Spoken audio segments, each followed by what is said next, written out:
हर हर महादेव, जय माता दी। 16 दिन पितृपक्ष के आरंभ हो चुके हैं। ऐसे में कई लोग जो है यह सोचते हैं या कमेंट्स भी आ रहे थे कि पितृपक्ष में पूजा करनी चाहिए या नहीं। खासकर यह दिन 16 दिन सूतक के जाने जाते हैं, अशुभता की श्रेणी में आते हैं।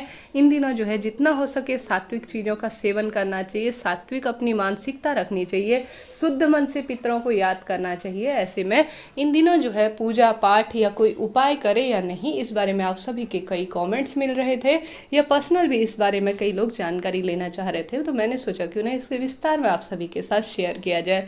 जैसे कि यह दिन सात्विक, कहने का अर्थ है प्याज लहसुन तामसिक चीज़ें, विशेष रूप से पितरों की याद एकदम शांत मन से, स्वच्छ मन से और पूरे तन मन इस तरह से स्वच्छ करना चाहिए कि पितरों के निवृत्त कुछ ना कुछ हमसे हो पाए। पितृ जो है हमारे भाव के विशेष रूप से भूखे होते हैं कि हम किस भावना से उन्हें याद कर रहे हैं, किस भावना से उन्हें स्मरण कर रहे हैं और उनके नाम के कार्य कर रहे हैं। ऐसे में मन में सवाल आता है, घर के मंदिर में दीपक प्रज्वलित करें या नहीं, कई उपाय इत्यादि करना चाहते हैं वह करें या नहीं, परंतु किसी भी शास्त्र में यह नहीं लिखा है।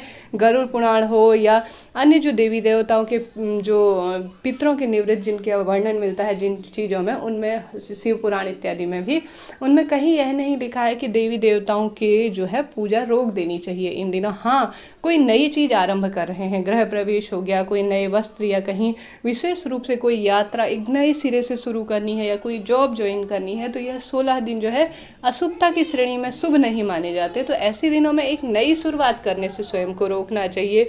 जो पहले से हमारे पूजा पाठ दैनिक जीवन के कर्म चले आ रहे हैं उनको कहीं भी रोकना समझदारी के काम नहीं है। आपने बड़े बड़े मंदिरों में देखा होगा नियमित रूप से सादगी के साथ जो है इन 16 दिनों में नियमित रूप से पूजन होता है।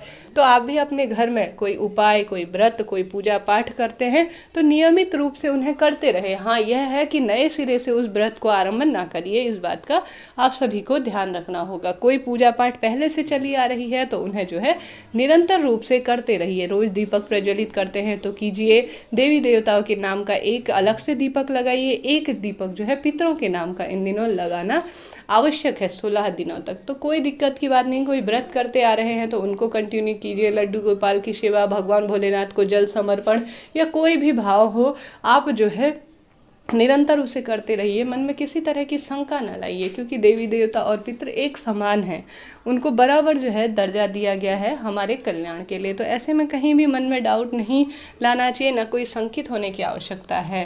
विशेष रूप से इन दिनों जो है प्रभु का जितना संभव हो भगवत चिंतन उतना अधिक करना चाहिए, ऐसा शास्त्रों में कहा गया है। तो मन में किसी तरह की ऐसी भावना नहीं लानी चाहिए। जो आप निरंतर सेवा जो कार्य करते आ रहे हैं उसे उसी भाव से करते रहिए। मन में कोई सवाल हो जरूर पूछिएगा। हर हर महादेव। श्री शिवाय नमस्तुभ्यं।